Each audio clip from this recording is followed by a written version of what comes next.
Welcome to Bayview Yards. My name is Mike Tremblay. I'm the President and CEO of Invest Ottawa and Bayview Yards. I really appreciate the time you're spending with us in taking in this video. It's an expression of our plan and our intentions over the coming years, and it's really important to us that you participate and engage with us as part of that journey. So thank you for your time.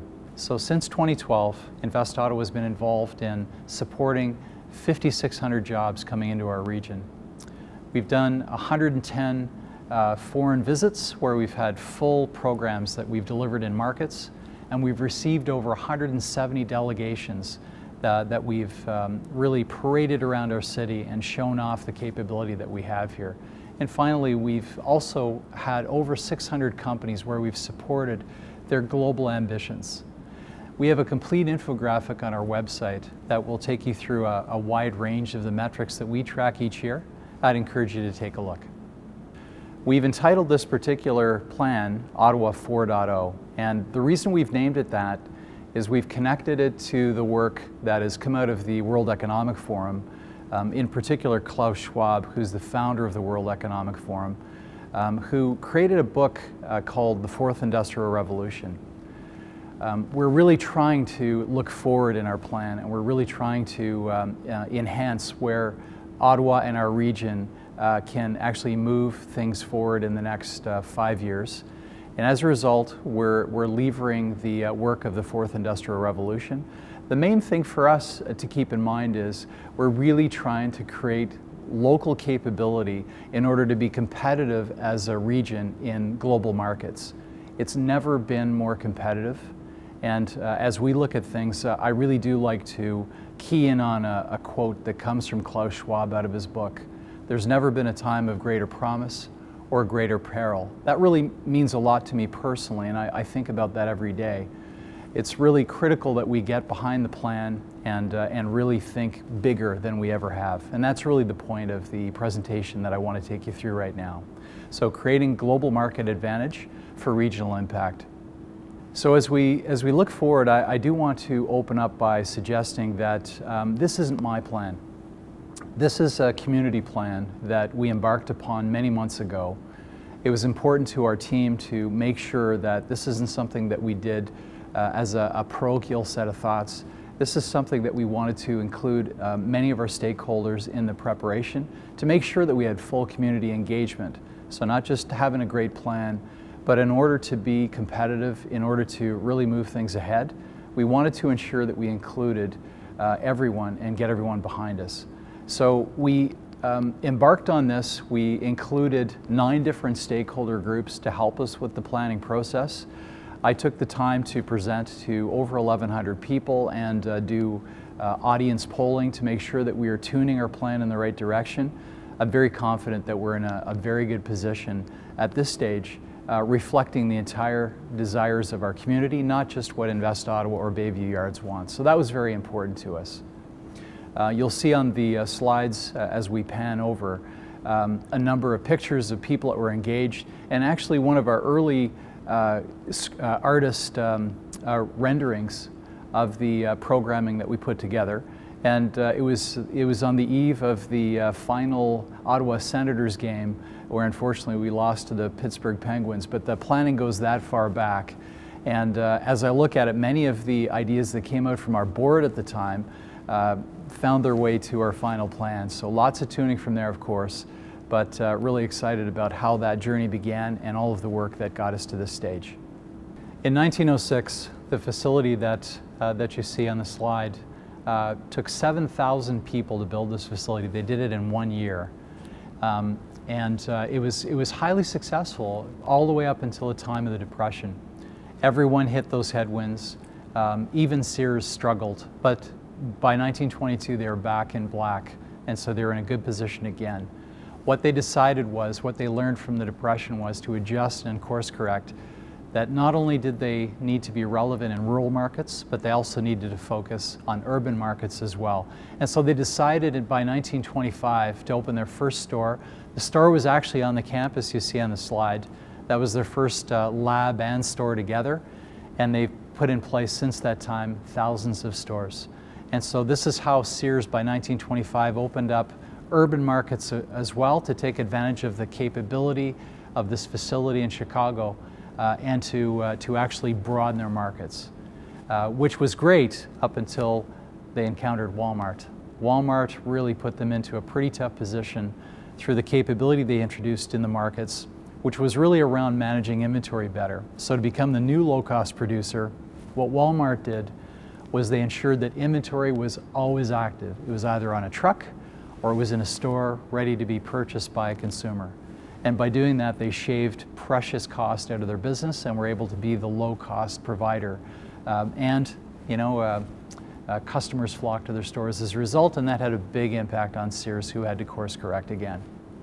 Another wave of disruption hit Sears. Sears ended up having to deal with the internet just like everyone else. And even though they do have, and certainly did have at the time, a significant presence with respect to online retail, Sears ended up being disrupted by Amazon, just like everyone else did. Later on, more disruption happening in the markets. And Amazon, in fact, being chipped away at by our local company, Shopify, who are there to allow e-retailers to take their markets back by giving them control of their brand again and helping them to really be able to present their entire offering rather than being lost in a sea of Amazon products. So you see the forces that can really drive markets to change. The reason I share this content is it's really important for us to take that in and to be sure to be able to respond to these global forces along the way. I want to take you to another example now. This one is actually taken right out of the research done by Klaus Schwab and his team at the World Economic Forum. It's the tale of two cities. The first city is Detroit. Detroit in 1990 had, if you look at the top 3 companies in Detroit, of course they're automakers. Detroit ruled the roost of the second industrial revolution with combustion engines and vehicles. So the top 3 companies were automakers, of course.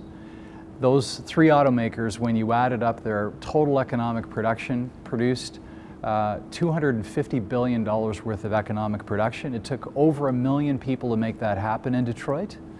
And their market cap was $36 billion, which by today's standards is pretty light. And in fact, that was a reflection of the time of perhaps the beginning of what would seem to be the end. By 2012, Detroit, the city, actually declared its version of bankruptcy, having a debt of almost $20 billion. So you can see how perilous times can hit you, and it isn't always obvious that there's a way out. Now we pan forward by 24 years to Silicon Valley. We pick the top 3 companies in Silicon Valley in 2014. They're all digital economy companies. These are the top 3 at the time.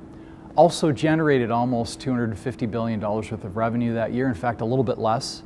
It took 137,000 people to deliver that economic outcome, and the market cap, $1.2 trillion. So you can see the shifts and the disruption in markets can really have a substantial impact. And by last year, the World Economic Forum actually opened up an office in San Francisco to study the impact of the 4th Industrial Revolution. So you can see how these things can have a real impact over time, and it's definitely something that we as a region need to keep close connection to. Now let me try to ground that a little bit towards Ottawa. So Silicon Valley has almost 410,000 workers. They have an economic outcome that is roughly 20 times the size of Ottawa, with 6 times the employment base when you look at just tech employees between the 2 regions. So you can see once you get that flywheel spinning, the economic output can be logarithmic in the way that it moves. The difference is that we really have to be deliberate in the strategies we take, the moves that we take, and not let the market pull us along. And I think that's a really important distinction. So now we'll move to another piece just to close off on some of the World Economic Forum findings, because I think it gives a sense looking forward of what the potential can be. And what I like to do at this point is talk a little bit about the tech tipping points that are actually characterized in this book, The 4th Industrial Revolution. So Klaus Schwab and his team have articulated probably 25 different tech tipping points. So let me give you a couple. So by 2025, the first 3D printed vehicle in production. By 2025, the first liver printed using a 3D apparatus implanted in a human. By 2025, the first implantable cell phone available in commercial markets. By 2025, 30% of all audits completed using artificial intelligence. The list is pretty long. I mean, it includes a pretty interesting range of topics around autonomous vehicles, which should matter to us in Ottawa. So for example, by 2025, 10% of vehicles on US roads will be fully driverless. And the first city of 50,000 inhabitants with no streetlights. So you see where I'm going with this. Now, some of these predictions may not come to pass, and I'm sure it's been 18 months since the book was first released, so I'm quite sure that these predictions will adjust and move around.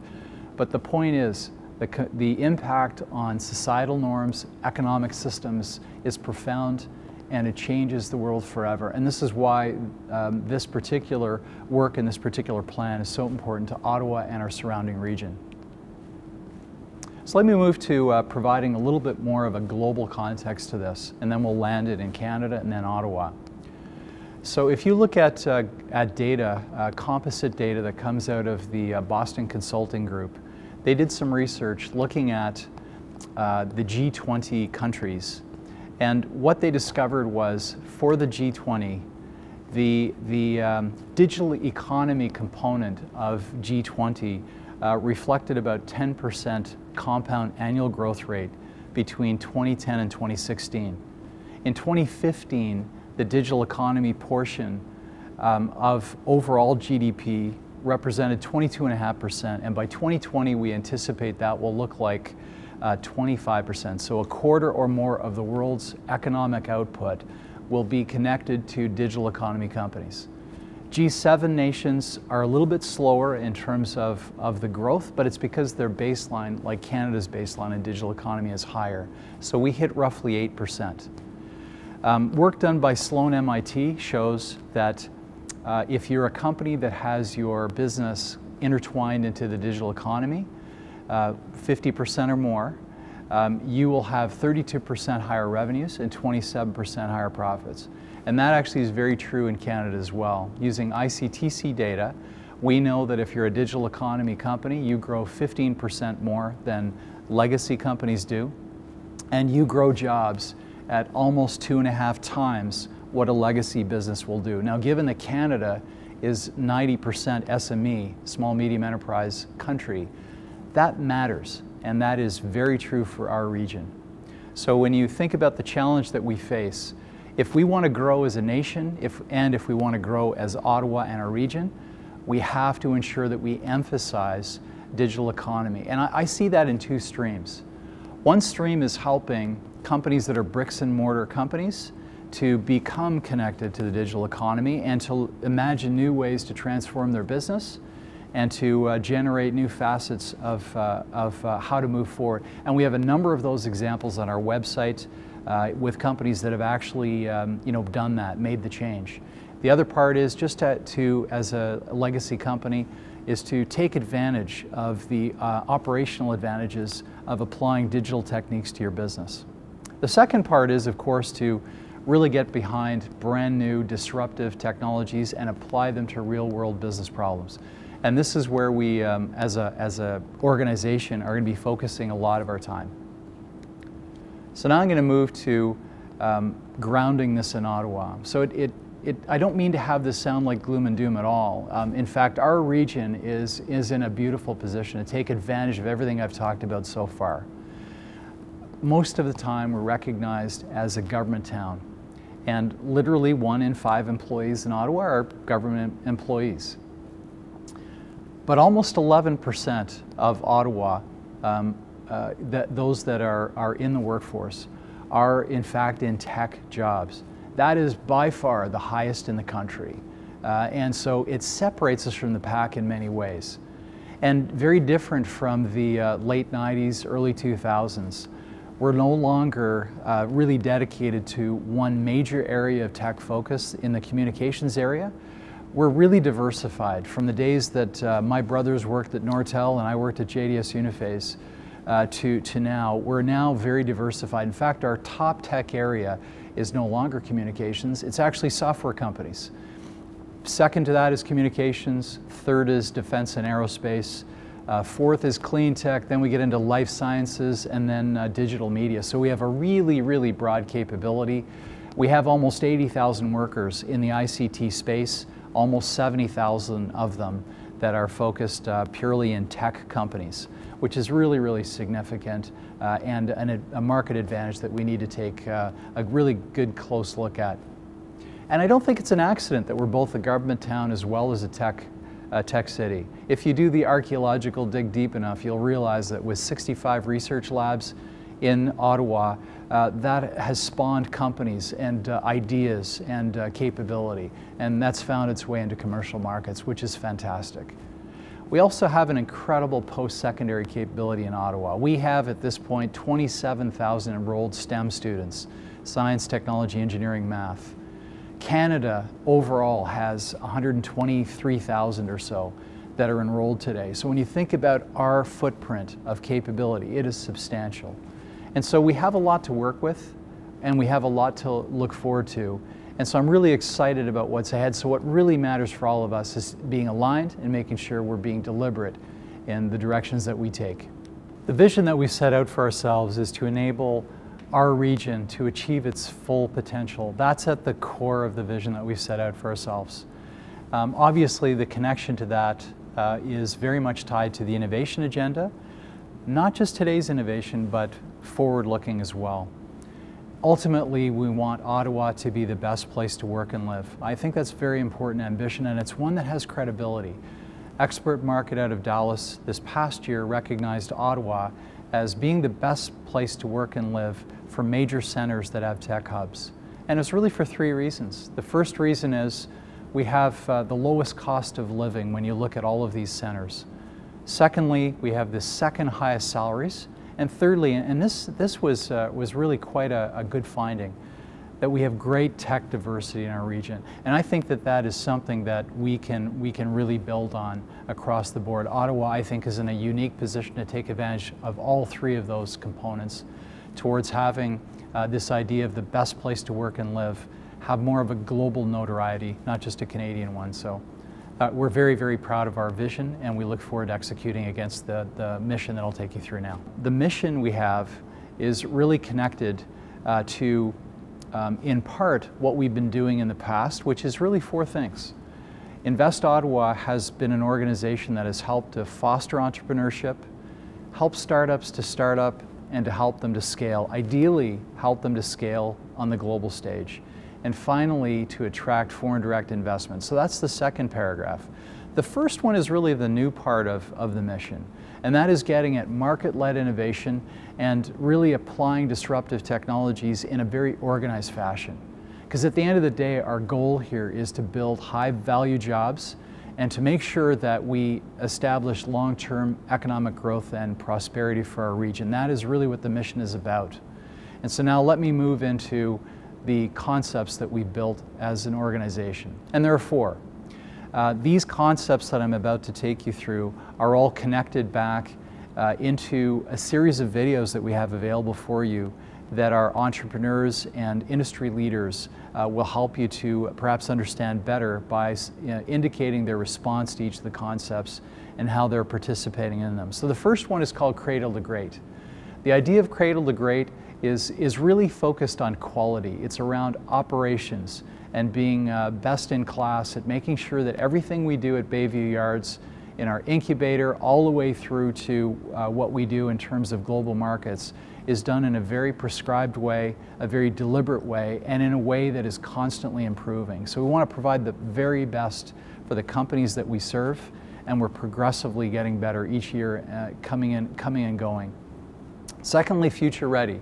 Future ready is this idea of being able to look around corners. Now, I spent most of my career with large multinationals, all in the tech space, and every single one of those companies had a research and development area that was substantial. And I can tell you that most of the companies that we deal with at Bayview Yards, the R&D department is typically the founder. And so for us to apply what our post-secondaries have and what our companies that are multinationals tied to specific industries can provide these companies can be very, very special and can really help them to punch above their weight. So the idea of Future Ready is to integrate all of that in a way that helps our companies to compete in future markets, not be a flash in the pan in something that may not be relevant after a couple of years.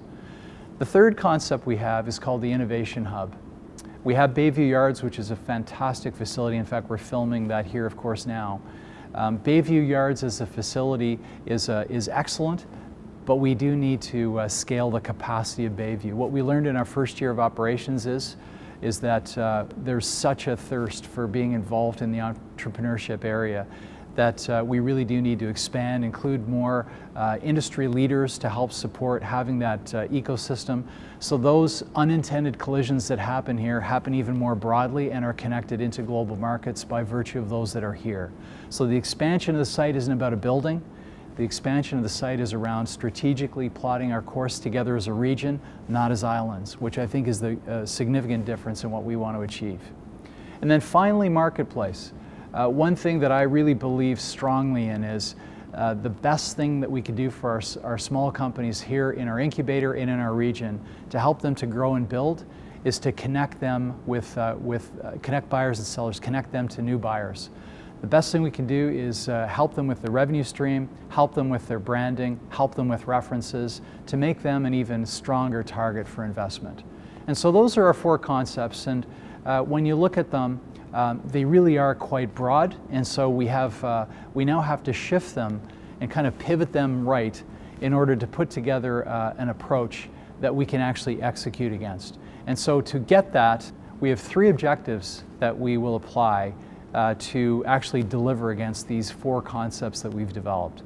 The first one is operational excellence, and I'll get into the specifics of each of these in a moment. The second is around passionately driving market-led innovation. These two are really critical, but without the third, which is helping to optimize talent and to building our talent capability in the region, if we don't cover that off, we will not achieve our full potential for the simple reason that we won't have the capacity to deliver against those opportunities. So these are the three important objectives that we've set for ourselves, taking in account all of the different concepts that we've developed over time. So let me step through them a little bit more deeply, one at a time in sequence. So the first one around delivering world-class operational excellence. The first thing we're going to do is we're going to ensure that we have an industry mapping of disruptive tech as it maps into the various industries that we're interested in, so that we can have a point of view on how to apply that thought leadership, both regionally and globally. So that's the first piece.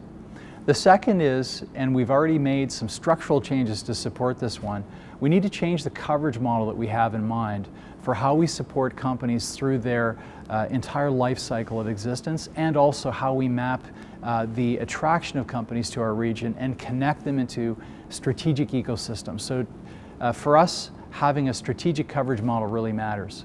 And then finally, having world-class programming within, in particular, our incubator. And we are looking at providing a new methodology here at Bayview Yards for our companies so they get the very best from us.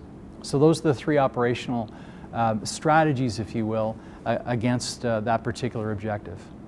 The second one is connected to market-led innovation. And the first part of that is to expand our investment in terms of how we cover strategic industries. So having a point of view is one thing, but then investing in that point of view with resources is the second part of that.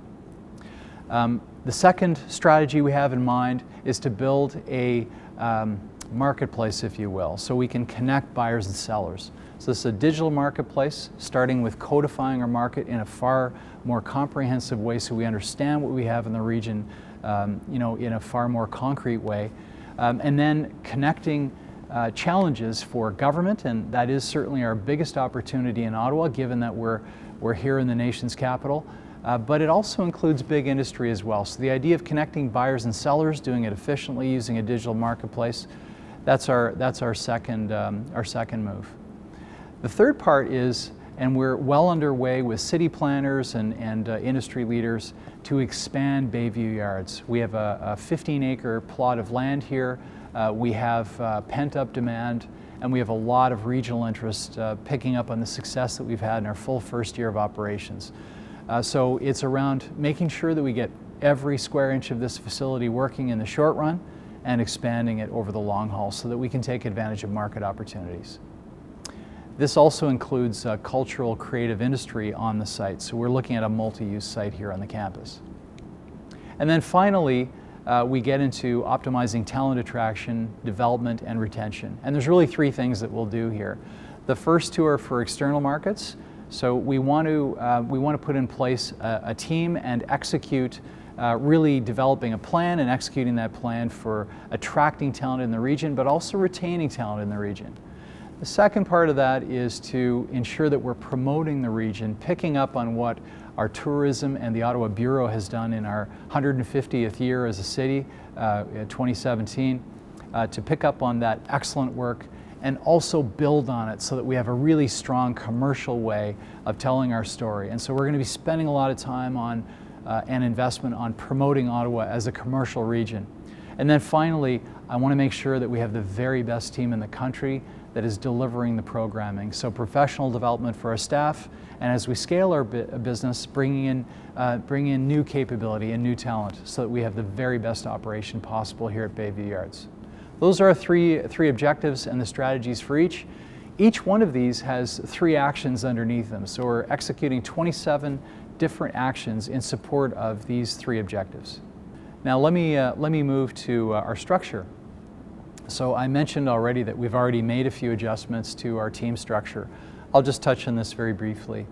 We've now cast for the domestic development of our business an organization called Venture Development.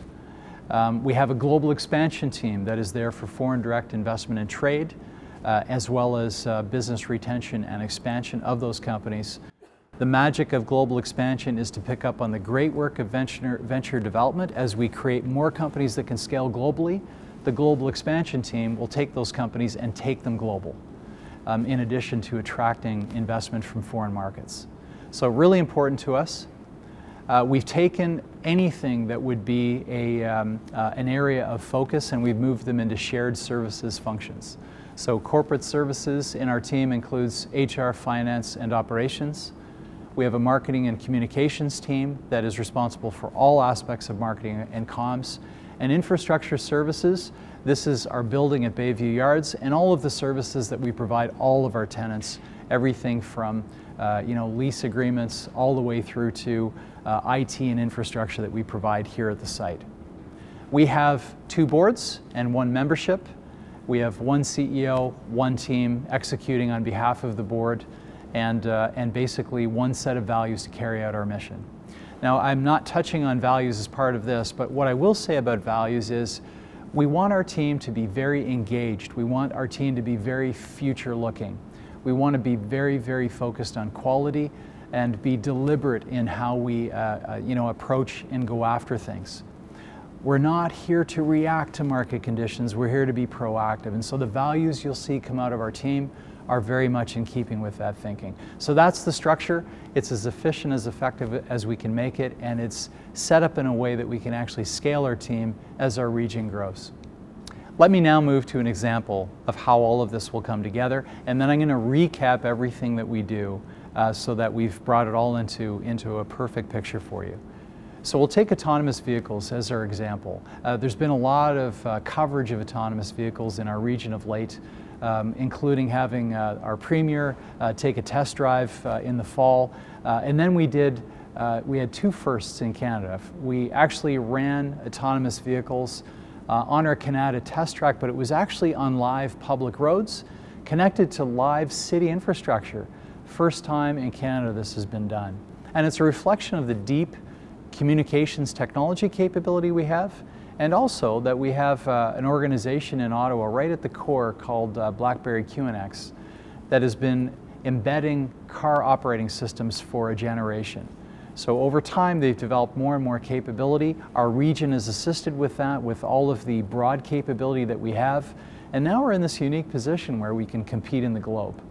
So when you look at it, we have 40 companies that are involved in this. There's another 30 that are institution level, that are in support of all of this. So we really are in a very strong position from a capability perspective. So this is where industry-led and disruptive tech come into play. And so if we take it further, we recently were on a trip to China. And in our trip to China, we of course took all of our collateral materials, we've converted them to Mandarin. We visited, I think, 5 cities in 6 days, so we really had a good taste of China end to end. And we were able to present our autonomous vehicle ecosystem in every single meeting. One that we spent a fair bit of time with was Baidu. Now Baidu, for those of you that aren't aware of them, they're a company that is sort of the Google of China, and so they provide internet access and that experience right across the Chinese market and beyond, actually. They're deeply involved in developing autonomous vehicle capability in their region, but they don't have it all.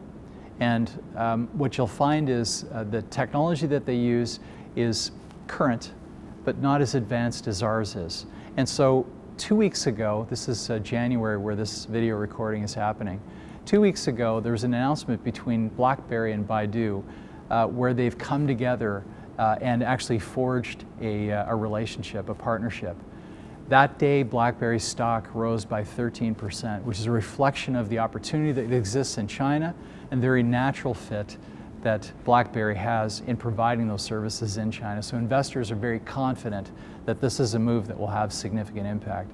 That's good for our entire ecosystem. If we're really smart about this, we'll really get behind it and make sure we're creating more companies to ensure our ecosystem is stronger.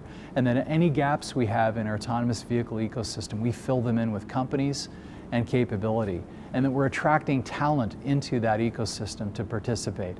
So as a quick example, I think this idea of global market engagement, but connecting it with domestic markets, they should work in a very symbiotic way, in a way that is harmonic. So we're very excited about that potential. So building long-term strategic competitive differentiated advantage, it's a fancy way of saying we want to stand out from the herd. And so if I build out what we do, the first thing that we do is we target domestic markets. So in Ottawa, we've got our venture development team that I've already mentioned. Their focus is to foster entrepreneurship.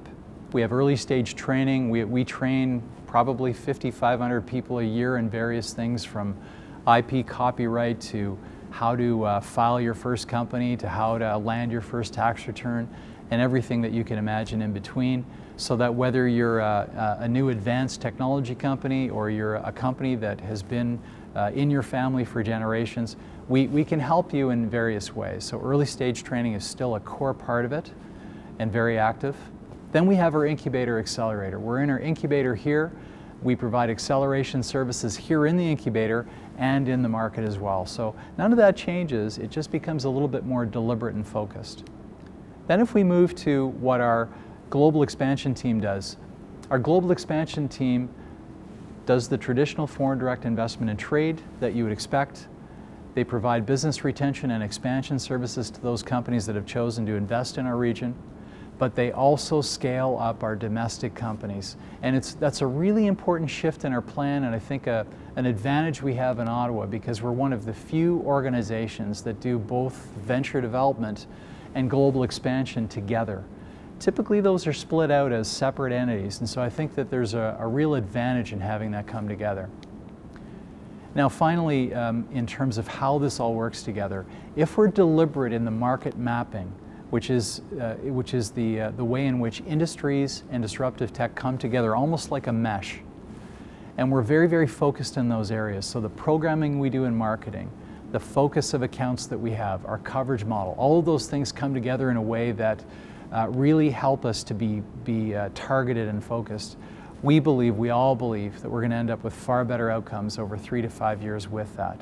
Now in this, we have a disruptive technology component. If you're a Main Street company, as I mentioned earlier, we want to help you to understand what opportunities exist in transforming your business, or just simply to take advantage of the capability that can just operationalize your company more than it is today. For example, applying Shopify to your business. And then on the other side, global supply chains, which has been the theme throughout this presentation. And then finally, if we apply properly those three strategic objectives, what it will lead to is high-value jobs. So at the end of the day, that's what this is all about. And if I can describe high-value jobs quite simply as jobs that are connected to long-range areas that are sustainable, that are not flash-in-the-pan jobs. And we've had some of those experiences in our region previously. So that is, in essence, our whole plan in one slide. And I hope as you've gone through this, you can see yourself in the plan, because I can tell you that on behalf of our team, we're a relatively small team. We compete together, and the way that we can be successful is when we come together as a region, we attack the same strategy and plan together. That'll give us the highest possible impact. And so with that, I should say a couple of things about the sponsors that we have. This is a current set of our sponsors that have really generously provided sponsorship, not just in terms of financial sponsorship. These companies spend time here. They spend time with their companies. They hold events here. They really help them to get what they need to be successful in markets. And there's lots of room for us to expand our sponsorship. And my recommendation for anyone thinking of that is, if you're intending on sponsoring at Bayview Yards, please do it with the idea that you're going to spend time here and really have every single dollar count. That is really what we hope for a sponsorship. And then finally, this would not be possible without the City of Ottawa, the Province of Ontario, and the Government of Canada, who have made this entire facility possible. I can't thank them enough for being such great partners. So with that, let me close by saying we have an opportunity to have Ottawa achieve its full potential. And I believe that that opportunity can only happen if we work together to make that dream possible. I look forward to engaging all of you, and I really do appreciate your time in listening to this video and learning what the strategy is so that you can be part of it. Thank you very much.